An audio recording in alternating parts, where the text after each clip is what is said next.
Bon, lors du dernier épisode, tu nous as fait tout un cours d'histoire. Tu as prévu quoi cette fois? Ben, la suite logique. Les véhicules des ambulanciers de nos jours.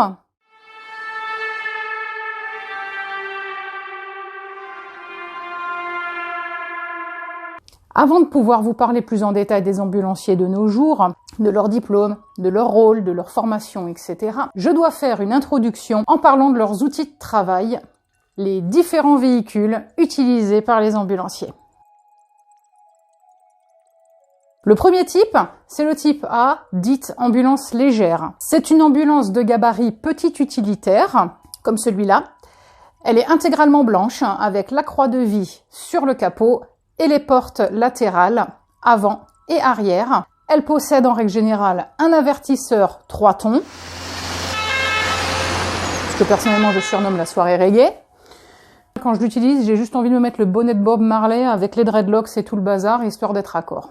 Elle a également des feux à éclat à l'avant et ou une rampe lumineuse à l'arrière. Dans le jargon, on appelle cette ambulance l'ambulance C ou commerciale. Les patients que l'on transporte dans ce véhicule sont dans un état stable. Ils ne nécessitent pas de soins immédiats. C'est une ambulance qui est utilisée pour les transferts entre les établissements de santé, par exemple entre un service d'hospitalisation conventionnelle et un service de soins de suite et de réadaptation. Ça peut être donc entre hôpitaux, cliniques, centres d'examen radiologique, centres de kinésithérapie, etc. Cette ambulance est également équipée d'un basique de matériel de premier secours. J'en ferai une vidéo dédiée également afin que tous les ambulanciers qui tombent sur cette vidéo sachent quel est le matériel qu'ils doivent avoir dans leur véhicule. Mais elle n'a pas tous les appareillages comparés à l'ambulance de type B ou ASU. Ambulance de secours et de soins d'urgence. Comme indiqué dans son acronyme, c'est un véhicule qui est mandaté par le SAMU pour répondre aux urgences à domicile ou dans certains lieux publics. Elle est conçue et équipée pour le transport, les premiers soins et la surveillance des patients. Elle est équipée de matériel médical de premier secours. La mission de l'ASU est d'amener 2 ambulanciers voir ce qui se passe chez les gens qui ont appelé le 15 pour souci médical ou blessure. C'est une ambulance de grand gabarit, type utilitaire, en règle générale Renault Master, mais vous pouvez trouver les versions Sprinter de chez Mercedes, ou encore chez IFCO, chez Fiat, en fait quasiment tous les fabricants, ou presque, ont ce genre de gabarit. Elle a la croix de vie sur le capot et sur les portes latérales avant. Elle possède elle aussi un avertisseur sonore 3 tons, la fameuse soirée reggae, mais elle a également la sirène dite 2 tons. Celle-ci est beaucoup plus stressante et beaucoup plus efficace en règle générale. Elle est utilisée donc sur les interventions relevant du SAMU. Elle a également des feux à éclat à l'avant, une rampe lumineuse à l'arrière ou sur le toit. Et certains modèles ont encore des feux de pénétration au niveau de la calandre. Donc en gros, quand un véhicule est devant vous, surtout un petit, il aura les feux de pénétration très rapidement, on va dire, à hauteur des yeux. Elle a également une sérigraphie ASU au sommet, au-dessus du pare-brise. Elle présente également un motif zébrage rouge et blanc à l'arrière du véhicule et parfois sur le capot. Non, pas que parfois, il me semble que d'ailleurs c'est devenu une règle. Maintenant sur le capot, vous avez également le zébrage rouge et blanc. Sur la route, l'ASU devient un véhicule prioritaire quand sous mission du SAMU. Dans ce cas-là, elle utilise la sirène 2 tons et les bleus. Un conseil, lorsque vous entendez ou voyez un véhicule avec cette sirène, laissez-la passer du mieux que vous pouvez, sans vous mettre en danger, évidemment. Petit tuto, repérez où se trouve le véhicule. Regardez rapidement dans vos rétroviseurs et à l'avant, sur la gauche et sur la droite, parce que le véhicule peut venir aussi de votre droite ou de votre gauche. Si jamais le véhicule se trouve derrière vous et que vous l'avez repéré, rabattez-vous simplement sur la droite en maintenant votre allure ou alors ralentissez légèrement. Relevez juste le pied de votre accélérateur. Ne freinez surtout pas comme un bourrin. L'ASU roule de base plus vite, voire beaucoup plus vite que vous. Si jamais vous freinez sec et que l'ASU est derrière vous, elle va devoir en faire de même. Imaginez la catastrophe à l'arrière dans la cellule avec un patient sur le brancard, voire du personnel médical qui est auprès du patient. C'est une très mauvaise idée de freiner brusquement avec un véhicule d'urgence en intervention derrière vous. L'ambulancier au volant vous a vu, ne vous inquiétez pas. Facilitez-lui juste le passage. Lui, il s'occupe du reste. Il connaît le gabarit de son véhicule, il vous a vu, il sait où vous vous trouvez. Il vous évitera sans aucun problème.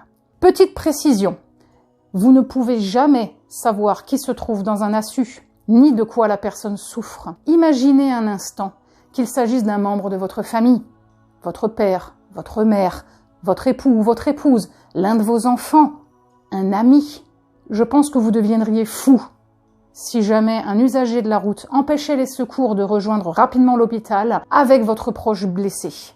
Je vous laisse imaginer éventuellement les conséquences que ça peut avoir sur sa santé. Les gens devraient méditer ceci. Ne fais pas à autrui ce que tu ne voudrais pas que l'on te fasse. La majorité des gens est individualiste et égoïste. Et ça, on peut pas y faire grand-chose. Alors, que signifie l'acronyme VSL? Vieux singe libidineux. Non, alors non. On parle d'un métier qui est pas toujours pris au sérieux. Alors s'il te plaît, on va essayer de rester un minimum poli. C'est le véhicule sanitaire léger. C'est un gabarit en règle générale type berline, break ou monospace, intégralement blanc lui aussi, avec la croix de vis sur le capot et sur les portes latérales. C'est décidément le point commun à absolument tous les véhicules, quel que soit leur gabarit. Le VSL assure le transport des patients du domicile jusqu'à un établissement de santé. Il contient une valisette de premier secours avec un basique de matériel, mais pas d'outillage spécifique, contrairement à l'ASU ou au C. Un VSL peut transporter jusqu'à 3 patients en simultané.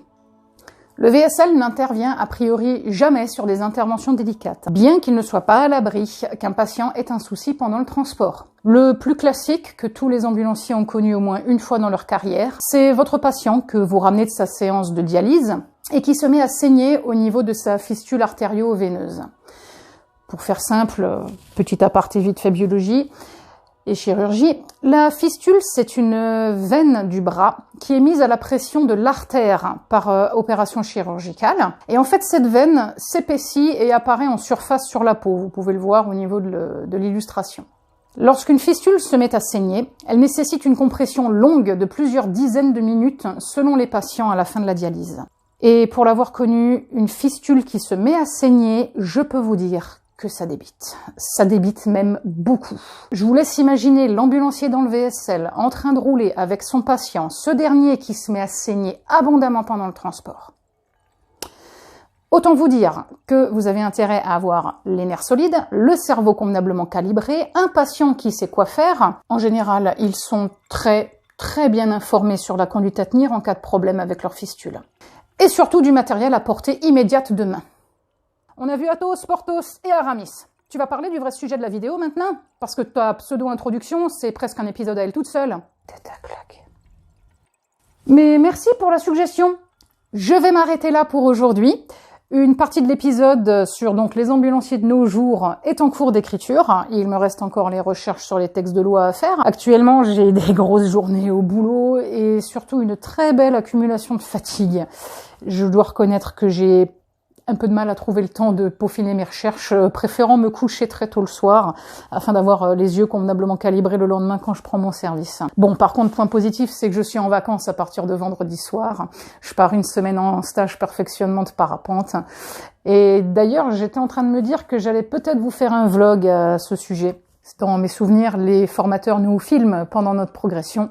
Et je vous cache pas que j'ai bien hâte de pouvoir m'entraîner avec des formateurs et de progresser dans ma pratique du vol libre. Je pense que à l'avenir sur la chaîne, il y aura également des vidéos sur ce sport, même si je le pratique que depuis 1 an, que je suis encore littéralement un bébé parapentiste, mais c'est un sport qui me plaît tellement, la sensation de voler me plaît tellement, c'est encore un des sujets dont j'espère pouvoir parler avec vous prochainement. J'espère que cet épisode vous aura plu et que vous aurez pu en apprendre un petit peu plus sur les véhicules du transport sanitaire et éventuellement de la conduite à avoir sur la route, selon évidemment les véhicules et les situations. N'hésitez pas à laisser un pouce en l'air, un commentaire et à vous abonner pour ne pas rater les futures vidéos. Je vous souhaite une bonne fin de journée et à la prochaine. Ciao!